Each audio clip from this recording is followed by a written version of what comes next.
lhe envergonho do Evangelho, porque é o poder de Deus para a salvação de todo aquele que crer, primeiro do judeu e também do grego. Visto que a justiça de Deus se revela no Evangelho, de fé em fé, como está escrito: o justo viverá por fé. Amém? Pastor Juan, por gentileza. Obrigado, pastor. Tá bom. Vamos, pastor. Podem sentar-se, irmãos. Bom dia. Graça e paz de Cristo.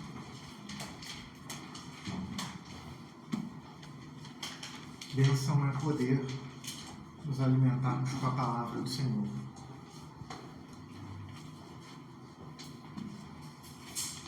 Convido os irmãos a abrirem Escritura no livro de Atos, capítulo de número 4, versos 1 ao 22, dando sequência ao que foi exposto há 2 semanas atrás. Muito obrigado, ministro. Deus abençoe.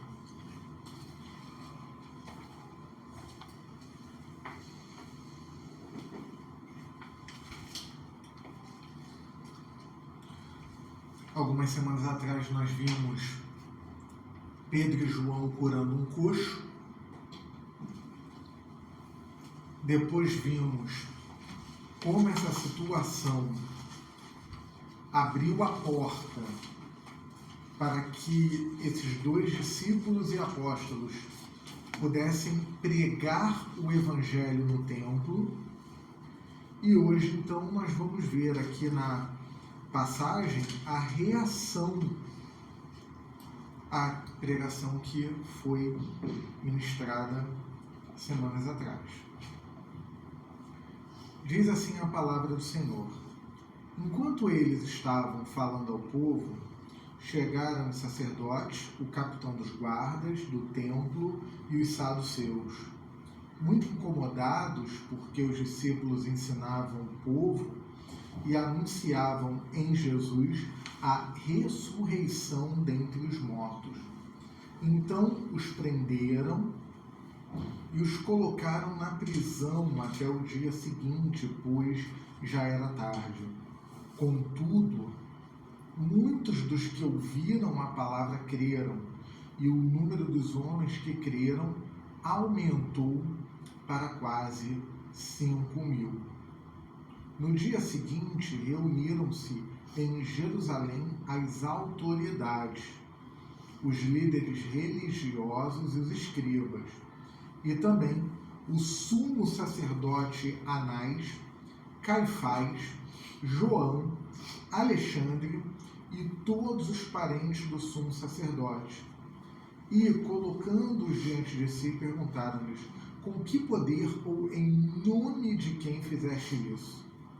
Então Pedro, cheio do Espírito Santo, lhes disse: autoridades do povo e vós, líderes religiosos, se hoje somos questionados acerca do benefício feito a um doente e pelo modo como foi curado, seja do conhecimento de todos vós e de todo o povo de Israel que, em nome de Jesus Cristo, o Nazareno, aquele a quem crucificastes e a quem Deus ressuscitou dentre os mortos, sim, por meio desse nome, este homem está aqui com boa saúde diante de vós. Este Jesus é a pedra rejeitada por vós, os construtores, a qual foi colocada como pedra angular. E não há salvação em nenhum outro, pois debaixo do céu não há outro nome entre os homens pelo qual devamos ser salvos. Observando a coragem de Pedro e de João, e percebendo que era um homem simples e sem erudição, eles se admiravam e reconheceram que eles haviam convivido com Jesus. e vendo com eles em pé o homem que havia sido curado, nada tinham para dizer em contrário. Todavia, depois de mandá-los sair do sinédrio, começaram a debater entre si, dizendo: que faremos a estes homens? Porque todos os que habitam em Jerusalém sabem que foi feito um sinal evidente por meio deles e não podemos negar. Mas, para que isso não se divulgue mais entre o povo, vamos ameaçá-los para que, de agora em diante, a ninguém mais falem neste nome. E chamando-os, ordenaram-lhes expressamente que não falassem, nem ensinassem em nome de Jesus. Mas, respondendo Pedro e João, lhe disseram: julgai se é justo diante de Deus dar ouvidos a vós, e não a Deus. Pois não podemos deixar de falar das coisas que vimos e ouvimos. Mas eles os ameaçavam ainda mais e, não achando motivo para castigá-los, soltaram-nos por causa do povo, porque todos glorificavam a Deus pelo que acontecera, pois o homem em quem se operara a cura miraculosa tinha mais de 40 anos. Palavra do Senhor. Glória a Deus. Senhor Deus, bendito e exaltado seja o nome do Senhor. Tem misericórdia de nós. Envia-nos o teu Espírito para testemunhar internamente em nós que a palavra lida, exposta e aplicada é a santa palavra do Senhor. Conforma-nos, Senhor, ao varão perfeito que é Cristo, por meio dessa palavra. Esconde-me, ó Deus, atrás da cruz, e que as palavras dos meus lábios e o meditar do meu coração sejam agradáveis a Ti, rocha minha, Redentor meu, em nome de Jesus. Amém. Amém. Como eu falei, meus irmãos, essa palavra de hoje, ela é a narrativa da reação à pregação do verdadeiro evangelho. Então, a partir de Atos 3, a sequência. Pedro e João curam o coxo. Depois, a cura, à medida que eles entram no templo para louvar e adorar a Deus, essa cura abre uma janela, uma oportunidade para que Pedro e João preguem o verdadeiro evangelho de Cristo. Nós temos aqui, em Atos 4, a reação à pregação do verdadeiro evangelho. Nós temos aqui a primeira perseguição oficial à igreja cristã, que é a reação. O evangelho, quando ele é pregado com clareza, nós temos no verso 4 que há uma adesão, e nós sabemos que essa adesão é pela graça soberana de Deus, mas também, e isso tem a ver até com o que falei na última pregação, usei até o exemplo de uma fruta, que o evangelho ele gera adesão, mas ele também gera hostilidade, ele gera oposição, ele gera a repulsa em relação àqueles que escutam. Então o que nós temos aqui hoje é uma coragem dos apóstolos para proclamar o evangelho em meio à oposição.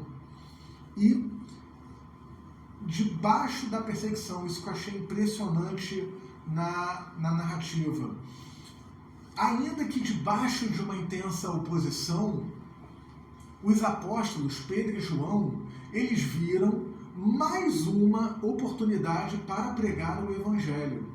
Eles não recuaram, eles não cederam, usando, como vamos ver no texto, de toda a sabedoria que lhes fora dada pelo Espírito Santo, eles aproveitaram essa oposição para pregar o evangelho. O que nós temos aqui é que Pedro e João, eles estavam pregando e a igreja, ela cresce mesmo em meio à oposição, dos versos 1 ao 4.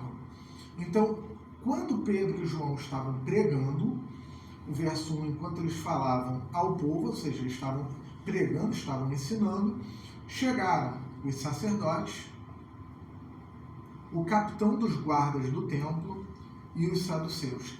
Quem eram aqui essas pessoas? Esses sacerdotes, eles tinham como função ali, vindo da tribo de Levi, o cuidado com o templo, a manutenção do templo na parte de portaria, recepção, música e etc.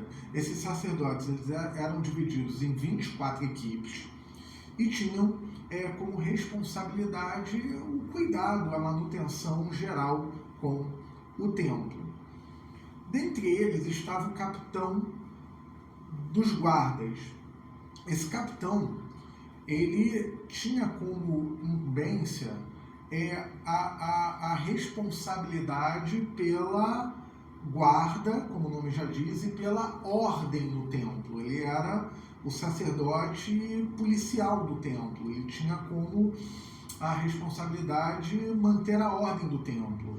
E na hierarquia sacerdotal, ele estava abaixo do sumo sacerdote, como se o sumo sacerdote fosse o governador ali do templo e esse capitão fosse o secretário de segurança pública, mal comparando, só para a gente entender, ele está abaixo na hierarquia, ele está abaixo somente do sumo sacerdote, e ele era responsável por aqueles guardas que cuidavam ali do policiamento, da manutenção da ordem do templo. Os saduceus era uma facção política dentro do judaísmo, em que eles não eram tão populares quanto os fariseus, eles eram mais aristocratas e eles aceitavam somente os 5 primeiros livros da Bíblia, o Pentateuco, como seu livro sagrado, preterindo o restante do Antigo Testamento. Eles não acreditavam na ressurreição. Para eles, o período do Messias havia se cumprido entre o Antigo e o Novo Testamento, ali no período dos Macabeus. E apesar de não ser um grupo tão volumoso numericamente como os fariseus, eles tinham uma certa influência no templo. Mal comparando, costuma falar, os saduceus seriam tipo os teólogos liberais dentro do cristianismo, né? Aqueles que vão se fazer valer do nosso texto sagrado, mas não vão acreditar em narrativas extraordinárias que estão presentes no nosso texto sagrado, como, por exemplo, a ressurreição de Cristo. Esse grupo, como um todo, estava incomodado pela pregação do Evangelho, mais especificamente o aspecto da ressurreição do Senhor Jesus Cristo, que vai de encontro à crença dos saduceus, versículo 2. Muito incomodados, porque os discípulos ensinavam o povo e anunciavam em Jesus a ressurreição dentre os mortos. Então, quando Pedro e João estavam pregando o evangelho do reino, eles estavam ensinando a ressurreição de Cristo, que é uma realidade e uma doutrina que vai de encontro ao credo dos saduceus. Então eles ficaram muito incomodados, porque eles não creem em ressurreição. A ressurreição não era um problema para os fariseus.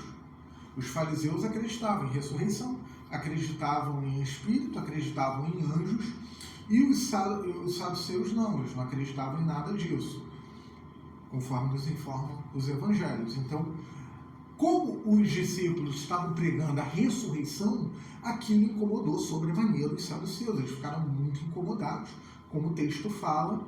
E o versículo 3, então, vai mostrar para nós que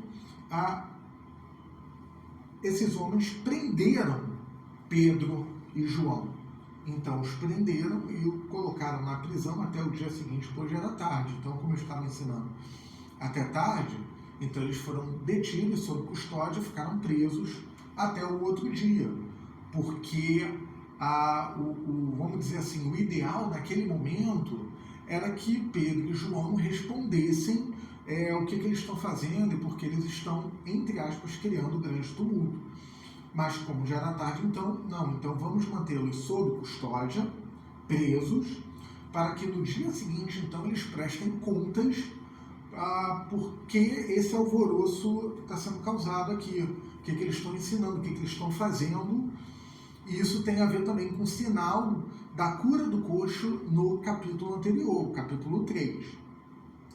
Mesmo assim, mesmo tendo incomodado os saduceus, mesmo tendo causado algum tipo de alvoroço, mesmo eles sendo presos, o verso 4 fala que a igreja ela cresce mesmo diante da oposição à pregação do evangelho.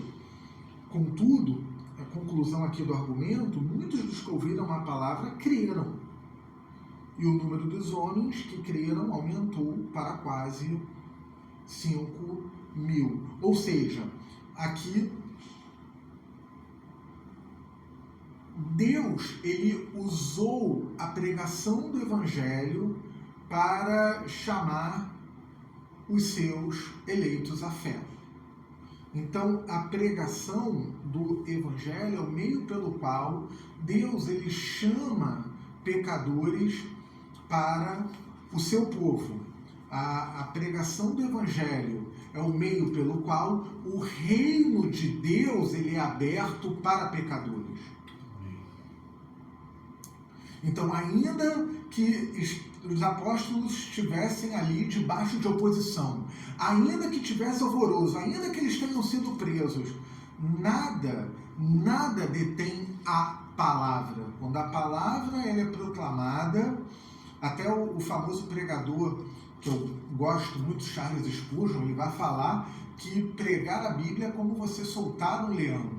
E a natureza do leão é fazer o seu trabalho, é caçar em busca de carne, e ele tem que comer 5 quilos de carne por dia, é o que dizem. Então, soltar um leão, ele vai usar a sua destreza física para agir de acordo com a sua natureza. E a natureza da palavra de Deus é ser instrumento do Deus Trino, do Deus vivo e verdadeiro, para chamar pecadores à fé em Cristo. Então, nada detém a palavra. Muitos do que ouviram a palavra creram. Isso é um fator de encorajamento para todos nós, como igreja e também pregadores da palavra, que Deus usa a sua palavra para chamar pecadores à fé, né?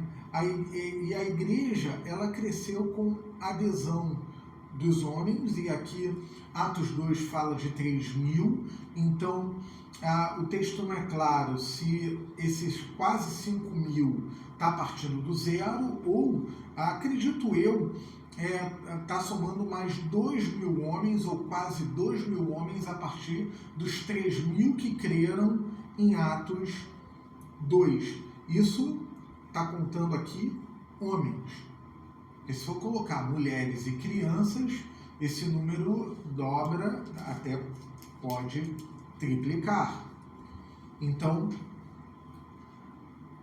com a adesão daqueles que creram, aumentou de 3 para 5.000, quase 2.000 homens, ou 2.000 homens, arredondando, fora as mulheres e crianças. Então, a famosa piada de pastor, que eu já vi alguns líderes fazerem, é a seguinte, que Pedro, ele prega um sermão e se converte 3.000. Ele prega outro sermão e se converte 2.000. Hoje a gente prega 3.000 sermões e se converte um, né? A gente prega mais 2.000 sermões e se converte outro. Então, aquela piada de pastor, né? A intensidade aqui da ação do Espírito Santo, e também isso nos faz ansiar por avivamento, para que a palavra se espalhe, para que mais pessoas se convertam nas igrejas onde a palavra de Deus ela é fielmente pregada, ela é fielmente apresentada, onde o evangelho ele é proclamado com clareza. Então, a ler isso faz a gente desejar um avivamento genuíno. Popularmente a gente fala toda brincadeira tem um fundo de verdade. Então, essa piada ela tem um fundo de seriedade e até de incômodo pela palavra ser pregada e a gente ansiar que o Espírito Santo ele haja para que pessoas se rendam a Deus por meio de Jesus Cristo.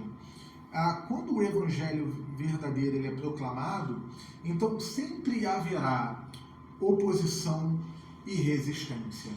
Então, se por um lado nós temos aqui um avivamento em Atos e também repetidamente isso acontece, não no sentido histórico salvífico, como foi o papel do Espírito Santo em Atos, mas no sentido de que há momentos na história em que o impacto da palavra de Deus é tão forte, é instrumento do Espírito, para que haja um avivamento, para que haja uma vivificação entre o povo de Deus. Por outro lado, também, à medida que a palavra é fielmente pregada, sempre haverá oposição e resistência. Por exemplo, é interessante conversar com pastores ou ouvir relatos de pastores que atuam em locais como o Canadá, por exemplo, onde pregar em certos temas bíblicos em alguns estados, mesmo que seja feito de forma elegante, piedosa, não com uma retórica agressiva, mas de uma forma irênica, branda, ainda assim, pastores que pregam determinados temas, sendo fiéis às Escrituras, eles sofrem sanções do Estado. São processados e até presos, porque tocaram em temas caros para aqueles estados, mesmo eles sendo fiéis à Bíblia. E mesmo tendo a questão do dispositivo da liberdade religiosa, da separação da igreja do Estado em alguns contextos, há uma pressão, sobretudo, das questões de agendas ideológicas para que certos temas sejam proibidos de serem ministrados. Eu falei de um país no norte, não estou levando em consideração os países fechados ao Evangelho, mas essas questões elas estão também entre nós. Lembro de 2006, eu estava no meu último ano do curso de teologia e já era um pastor tempo integral, e eu lembro de um projeto de lei que levaria à prisão padres e pastores a que pregassem determinados temas. Ainda bem que esse projeto ele foi, aquele período, rejeitado, mas vira e mexe esses temas voltam ao debate público. Então, ainda entre nós que estamos num contexto, pelo menos oficialmente falando, pelo menos a regra de Constituição, nós temos a chamada liberdade religiosa, ainda assim as agendas ideológicas, elas lutam para tirar a influência cristã da arena pública e relegar a fé a uma esfera meramente privativa, privada. Então, a restrição da pregação de certos temas que podem levar até uma consequência de uma prisão, E a brincadeira que eu fazia para a igreja, que eu servia naquela época, era que uma prisão me parecia um ambiente sem muito sol, então que levassem, por favor, uma garrafa de café com leite e pão e manteiga, né, que pudesse ali esquentar o corpo contra o frio, porque a ideia de que aquela realidade, por mais que eu falasse num tom de humor, mas aquela realidade ela poderia estar muito próxima se determinada militância tivesse êxito ali em aprovar essas leis.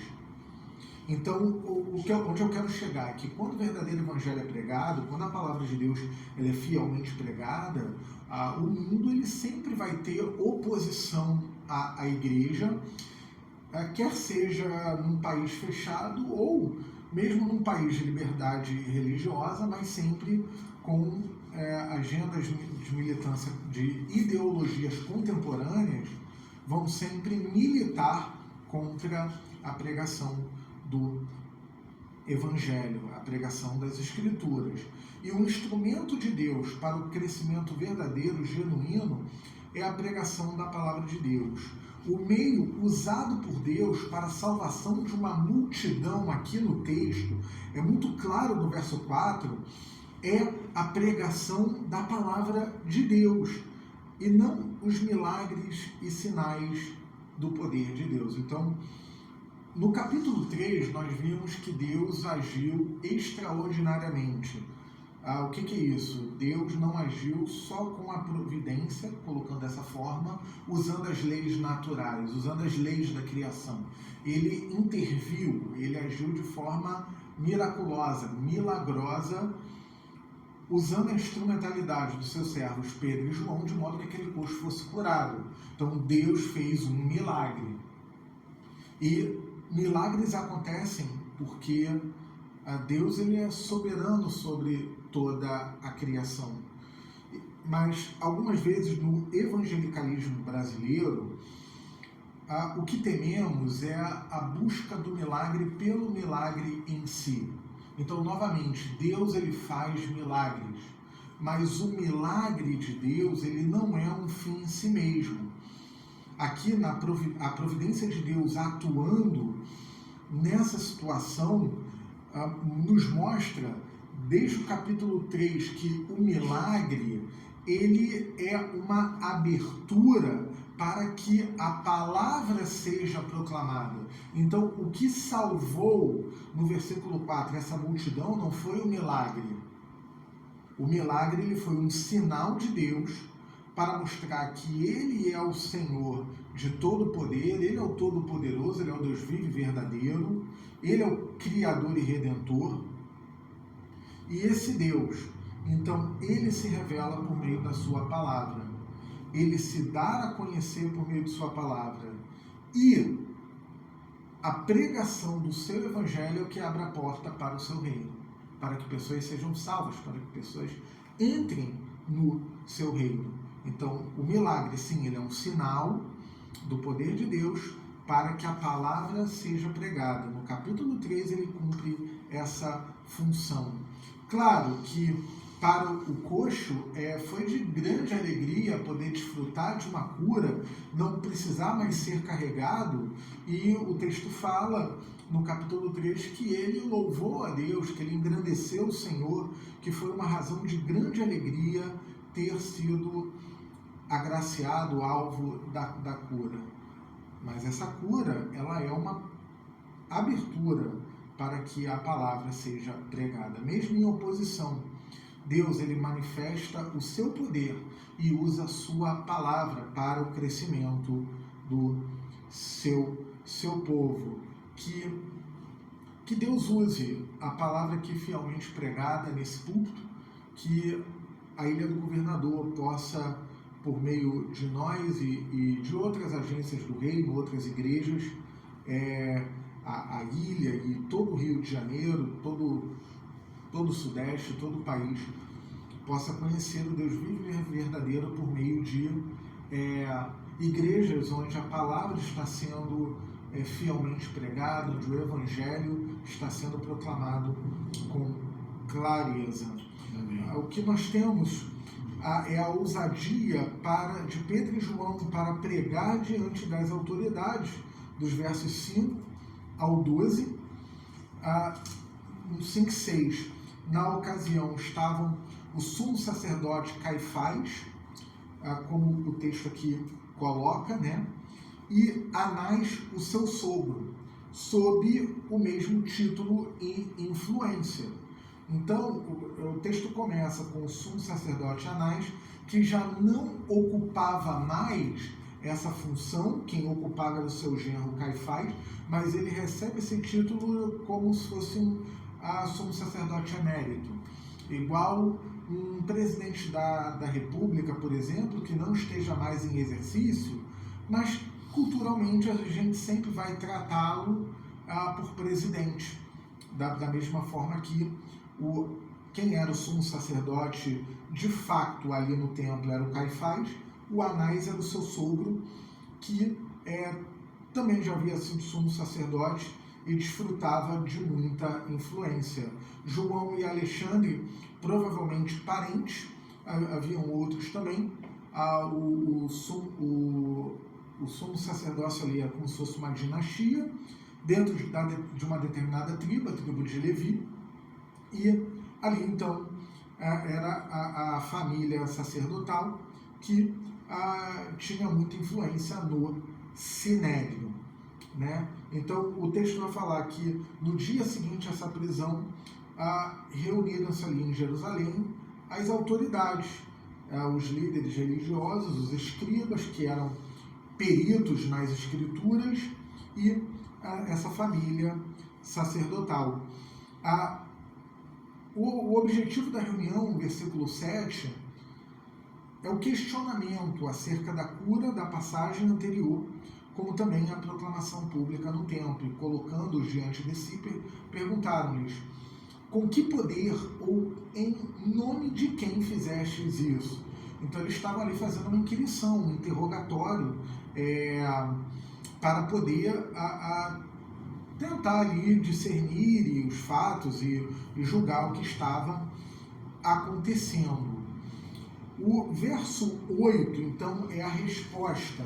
E Lucas, o apóstolo inspirado, Lucas não era apóstolo.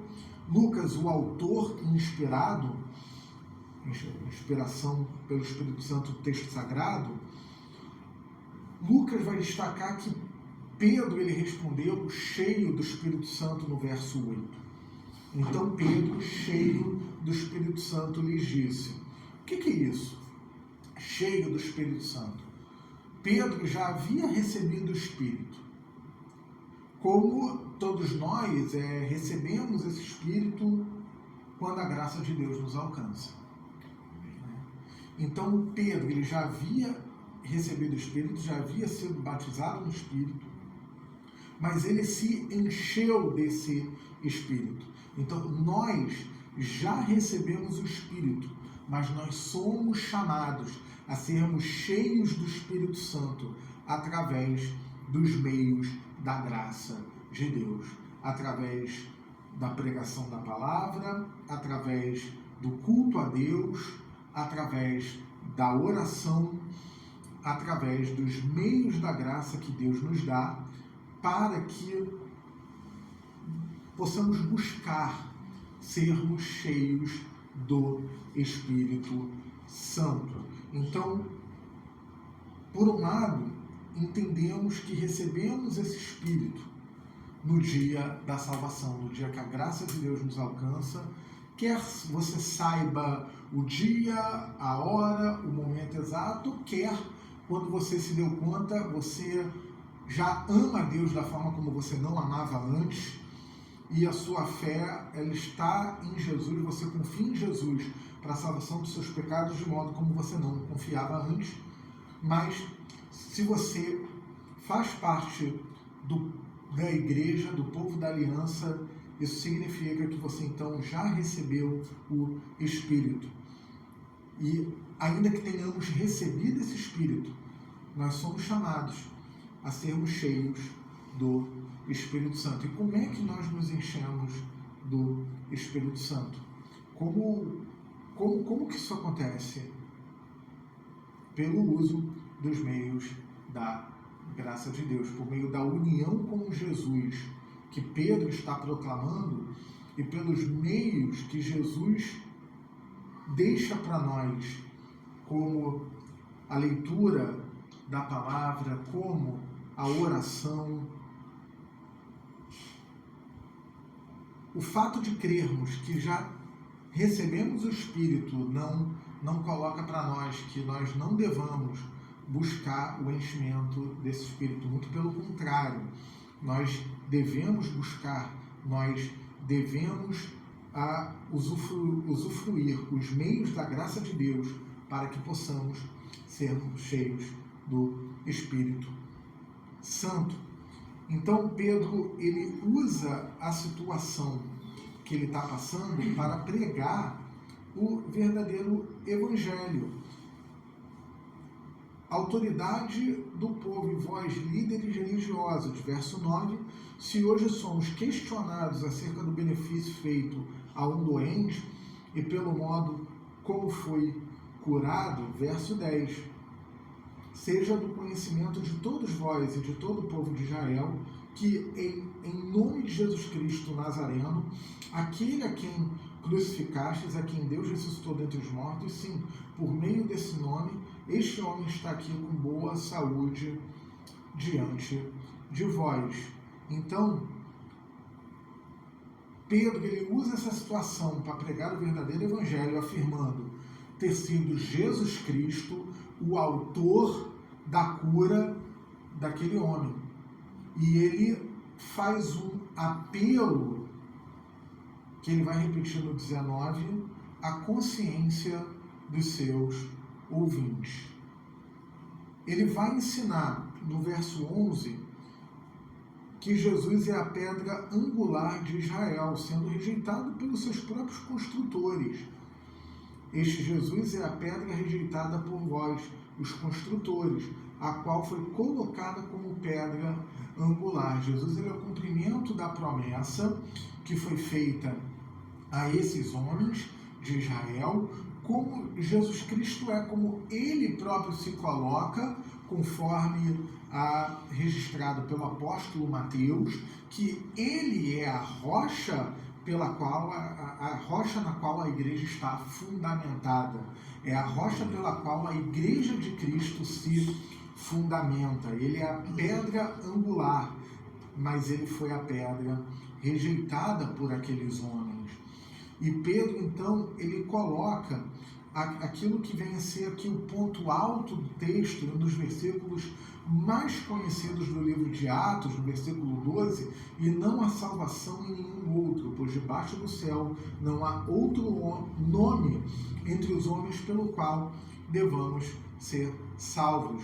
Então, esse Jesus, que é a pedra angular de Israel, ele é o único Salvador dos pecadores. Então, aqui, nos versos 11 e 12, nós temos a singularidade de Jesus para a salvação dos pecadores.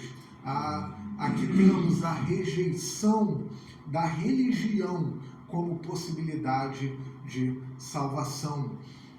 O que na Reforma Protestante foi bradado como solus Christus, somente Jesus Cristo é o mediador entre Deus e os homens, em nenhum outro há salvação de pecadores. O que eu quero dizer aqui como a rejeição da religião como possibilidade de salvação? O uso da palavra aqui, religião, eu quero dizer como toda tentativa humana, quer seja por meio de uma estrutura, de uma tentativa de um acesso imediato a Deus, ou uma tentativa de acessar a Deus por meio de obediências de regras e leis, todas essas tentativas, elas são frustradas. Elas não acontecem. É como a narrativa de Gênesis da Torre de Babel. É uma tentativa de construir um andar após o outro e de tentar se achegar a Deus por meio ou de boas obras ou por meio de uma tentativa de um acesso imediato, que é chamado hoje pelo nome de espiritualidade, que é uma tentativa de acessar a Deus de modo imediato.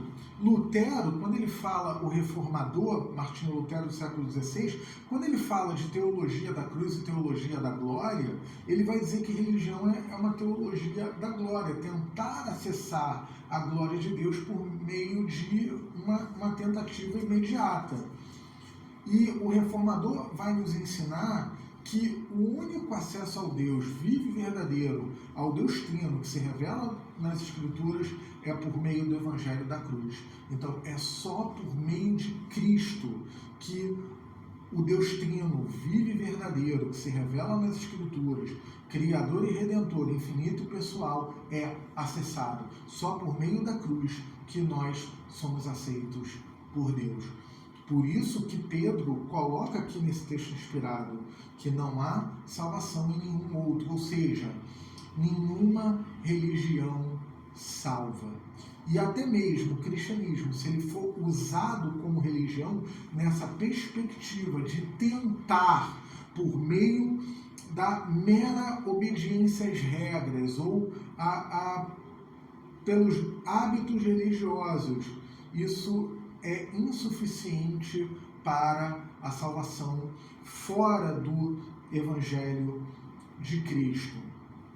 Então, Pedro ele está falando isso para homens que receberam a promessa de Deus, como Israel, de que a salvação provinha daquele povo. Ela primeiro foi revelada àquele povo. Mas Pedro está colocando sobre a necessidade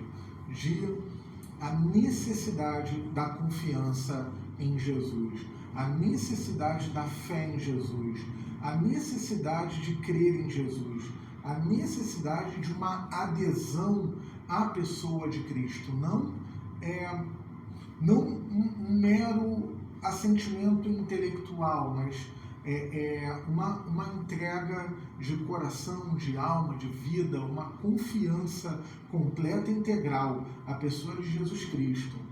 Porque só Jesus que obedeceu à lei perfeita diante de Deus. E só Jesus, ele morreu na cruz como inocente para a expiação e para aplacar da ira e da justiça de Deus os nossos pecados.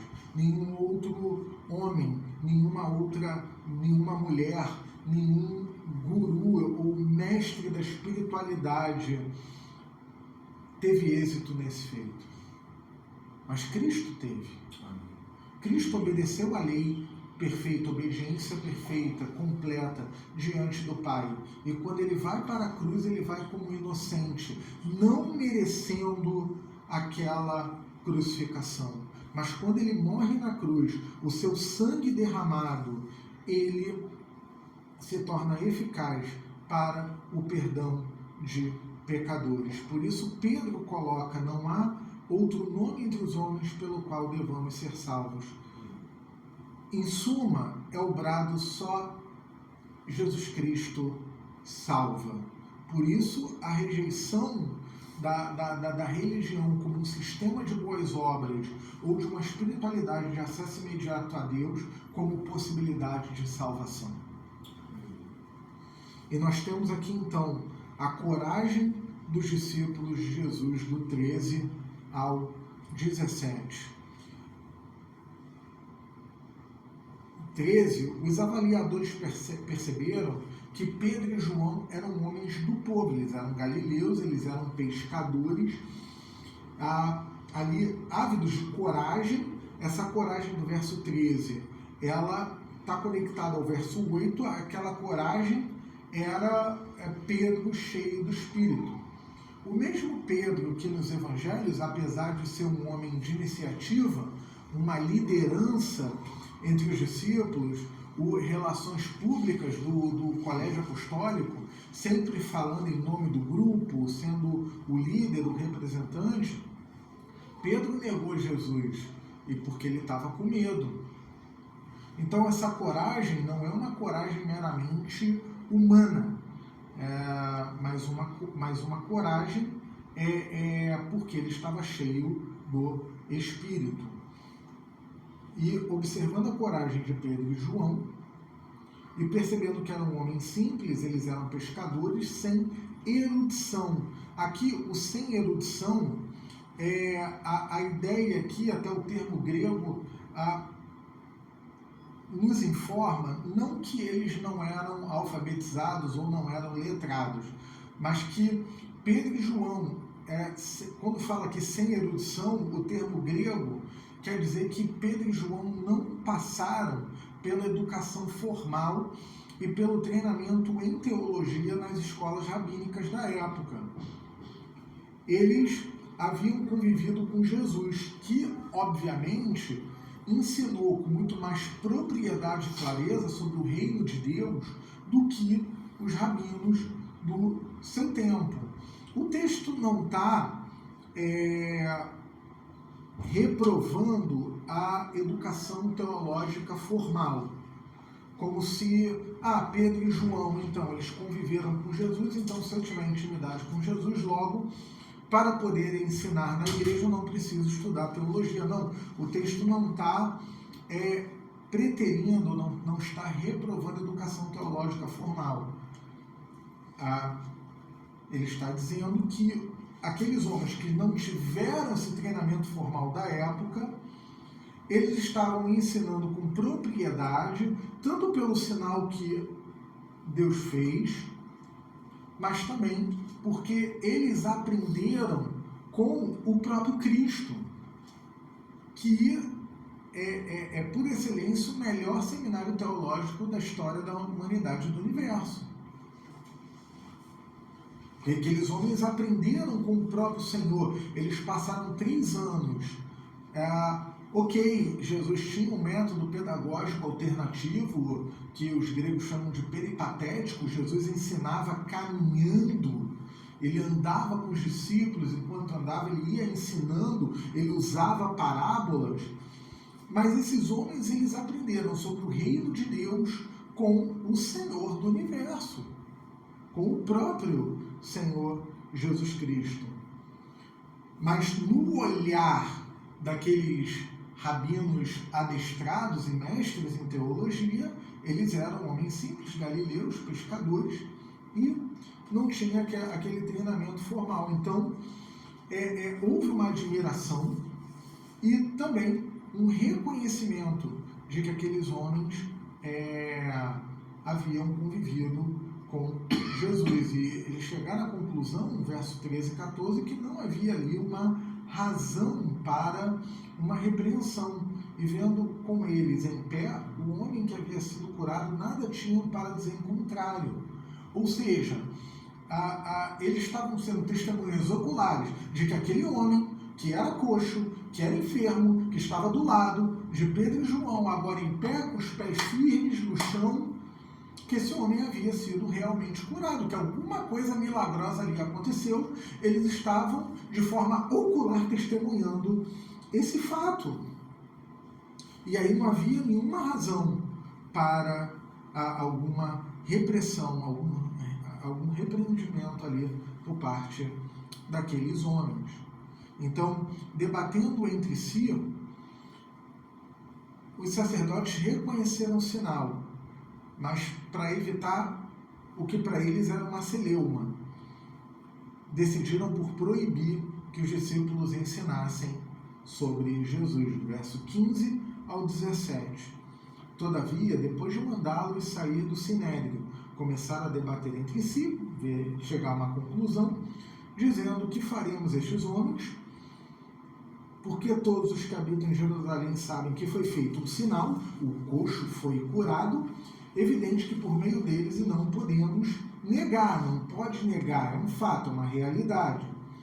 Mas, para que isso não se divulgue mais entre o povo, vamos ameaçá-los para que de agora em diante a ninguém mais falem neste nome, no nome de Jesus. Então, o mundo, ele sempre vai tentar abafar a voz daqueles que pregam o verdadeiro evangelho de Jesus Cristo, de uma forma ou de outra, seja por meio do sistema religioso, seja por meio de um aparelhamento estatal, mas o mundo como sistema de pensamento hostil a Deus, governado por homens pecadores que não conhecem o Senhor, sempre vai tentar abafar a voz daqueles que pregam o verdadeiro Evangelho. E a promessa das Escrituras é que podem tentar e podem até machucar aqueles que pregam o verdadeiro Evangelho, mas eles nunca vão ter sucesso. Essa é uma promessa das Escrituras. Um tempo atrás eu assisti a série The Crown na Netflix, que muito bonita, que conta a história da saudosa Rainha Elizabeth da Inglaterra, uma série histórica muito boa e que tentou ser ali fiel aos fatos, à história e tudo mais. E uma parte muito tocante é quando a rainha ela pede uma audiência com o pastor Billy Graham por ver uma pregação sua, uma cruzada sua. Ele era um pastor que se dedicou a fazer cruzadas e a pregar o evangelho pelo mundo todo, e esse trabalho teve uma notoriedade de proporção global, e ela estava vendo a pregação daquele pastor pela televisão e ela solicitou que ele fosse na Inglaterra fazer cruzada, fazer pregação, e solicitou ali uma audiência com ele, um gabinete pastoral. E ela conversando com ele, e a personagem ali, a atriz, a personagem fala a seguinte frase: as crenças cristãs me consolam, dentro de toda uma conversa em torno do Evangelho das Escrituras. Ou seja, até uma série mostrando o efeito que a palavra de Deus traz. Então, mesmo que o mundo faça oposição, a palavra ela vai sempre ser espalhada. E por último, aqueles discípulos entenderam que importa mais a obediência a Deus acima dos homens. O verso 17 fala que a deliberação dos sacerdotes foi a proibição da pregação, né? Foi a proibição de falar no nome de Jesus. Qual a reação daqueles apóstolos? Do 18 ao 22. E chamando-os, ordenaram-lhes expressamente que não falassem nem ensinassem em nome de Jesus.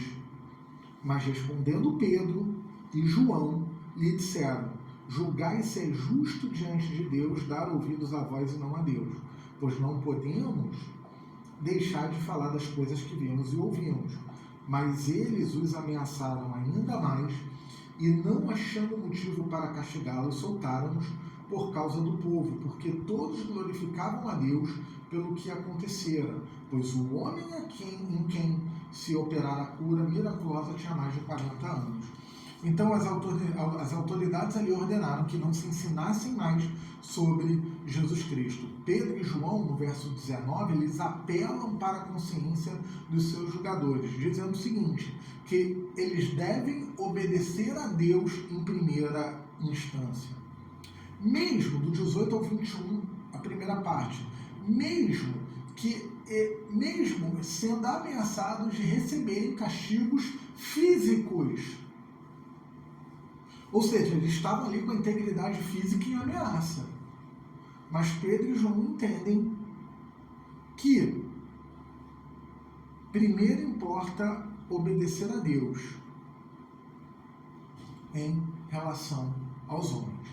Como cristãos, nós aprendemos, e há textos que sustentam isso, que para o bom testemunho a gente sempre deve obedecer e zelar a lei dos homens. Agora, a partir do momento em que, até porque, fazendo uma pequena digressão em Romanos 13, o apóstolo Paulo fala do papel do Estado.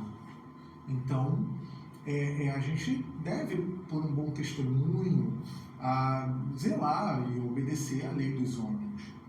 Agora, há uma exceção, quando essa lei dos homens elas colidem com a palavra de Deus, elas entram em rota de colisão com a lei de Deus.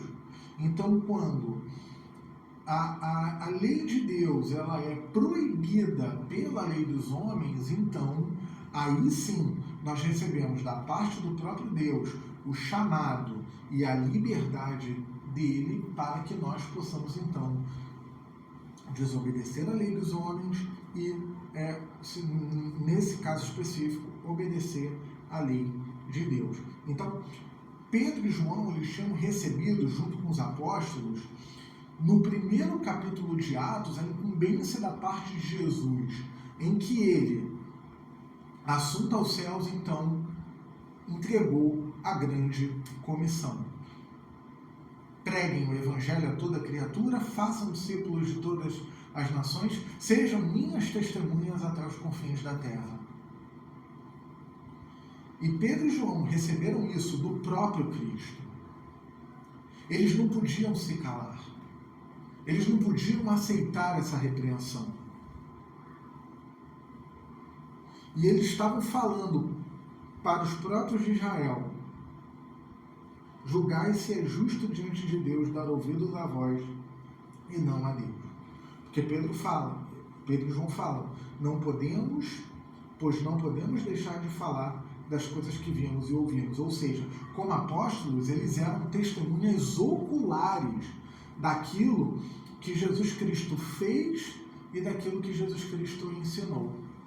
E eles receberam do próprio Cristo. E eles mesmos tinham acabado de operar um milagre. Operaram um milagre debaixo do senhorio do próprio Cristo. Então eles foram firmes diante daquele julgamento de falar: nós não vamos nos calar, nós não podemos nos calar. É óbvio que aqueles homens não gostaram, mas os apóstolos foram soltos por causa do receio da admiração do povo, porque o 21 coloca na segunda frase: porque todos glorificavam a Deus pelo que acontecera. O povo glorificava a Deus pela cura milagrosa do homem, que nos coloca o verso 22, nos dá mais uma informação sobre ele, pois o homem a quem se operara a cura miraculosa tinha mais de 40 anos. Então todos glorificavam a Deus, sabendo que aquele feito tinha vindo do Senhor.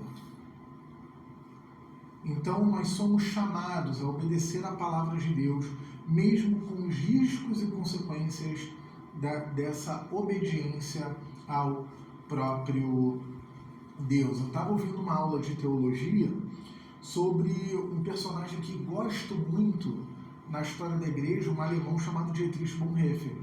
Gosto dos livros dele e gosto muito da maneira como ele exerceu o seu ministério, de uma oposição, ele sendo um alemão no período da Segunda Guerra Mundial, sendo um pastor luterano, fazendo uma oposição ao regime nazista.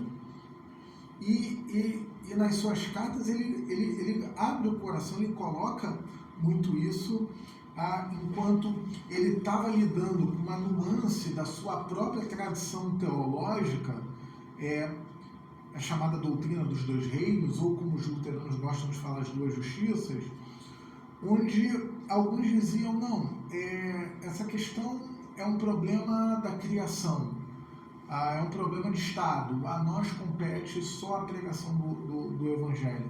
E aquele pastor, ele entendeu que seguir a Jesus implicava uma submissão a Deus, uma resistência a todo aquele mal que foi instalado oficialmente por meio do Estado. E ele pagou com a própria vida a sua decisão, sendo morto antes de completar 40 anos, mais novo do que esse homem que foi curado, noivo de uma jovem que havia sido sua catecúmena, e com toda uma carreira brilhante pela frente, um professor, um autor de livros, e ele então pagou com a própria vida o fato dele ter sido contrário, ter resistido ali àquele regime nefasto da sua época.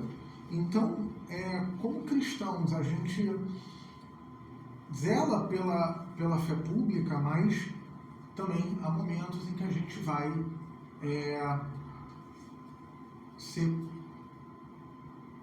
ter essa necessidade de sermos críticos ao Estado, sermos críticos à lei dos homens e sermos submissos a Deus, né? Então, a oposição, ela é natural à igreja por causa da pregação da palavra e do evangelho.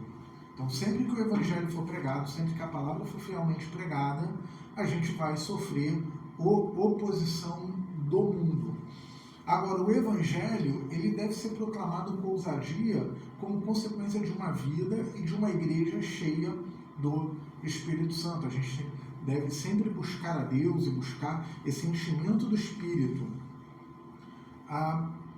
Como os antigos puritanos falavam, essa fé experimental, essa busca intensa por Deus, para que, cheios de Espírito, a gente possa ter ousadia e proclamar, mesmo que haja diante de nós uma restrição.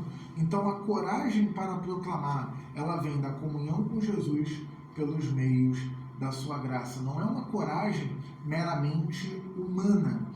Por exemplo, alguns anos da minha vida, isso na juventude, o início da vida adulta e também mais recentemente, uns 10 anos atrás, eu tentei intencionalmente ser um militar, por uma tradição de família e uma tradição que eu aprendi a admirar.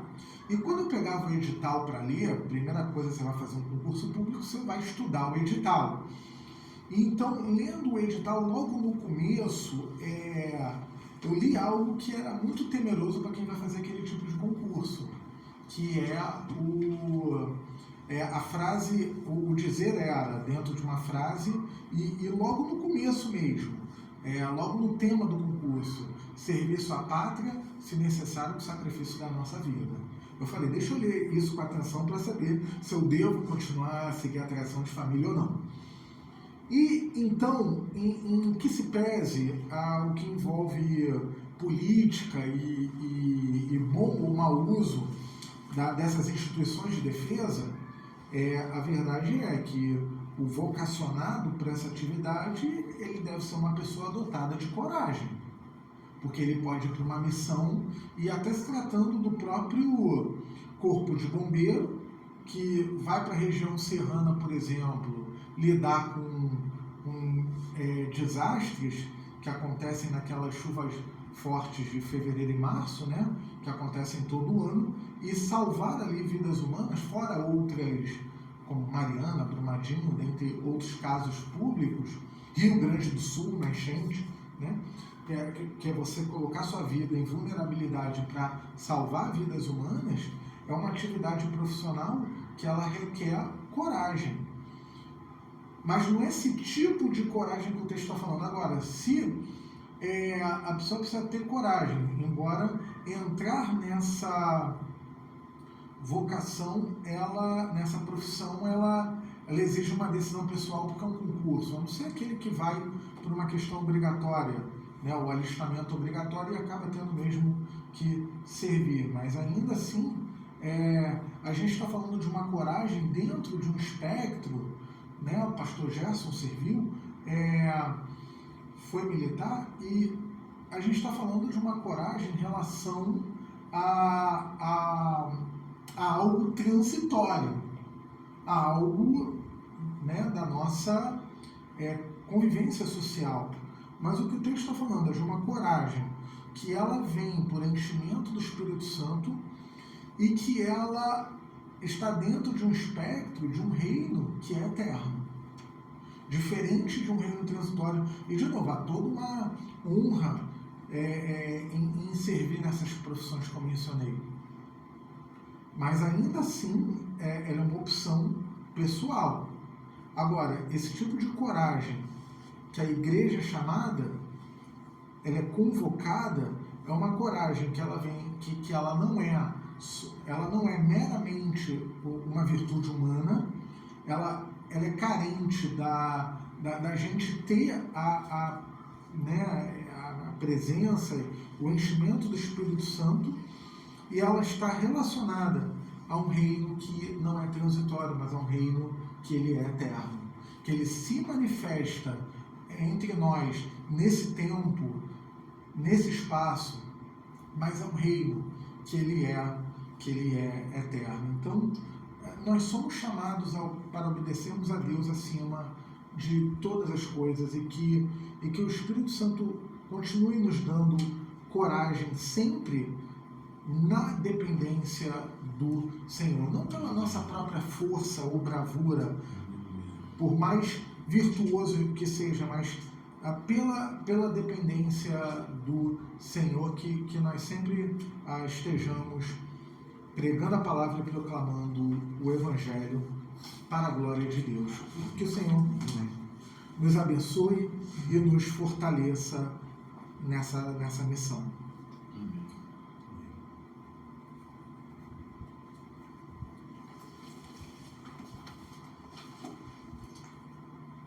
Bendito e exaltado seja o nome do Senhor. Confessamos a Deus que pertencemos a um reino que é eterno e que esse mundo rejeita e até odeia, Senhor. Que pelo Teu Espírito, Senhor, nos mantenha fiéis a Ti, fiéis à Tua revelação, fiéis ao Teu Evangelho. E nos dê ousadia como igreja para proclamar aquilo que o Senhor nos revelou pela Sua palavra e operou em nós pela obra da salvação. E que o Senhor sempre nos mantenha fiéis à Tua palavra e a Cristo, que do Teu povo, Senhor, é a pedra angular. E é em nome dEle, por meio dEle, que oramos. Amém. Que a graça de nosso Senhor Jesus Cristo, a pedra angular, que o amor gracioso de Deus o Pai, e que a comunhão e consolação do Espírito Santo seja conosco, com a Tua igreja aqui presente, com todo o Teu povo espalhado pela face da terra, hoje e até o dia de Cristo. Amém. Amém. Deus abençoe, irmãos.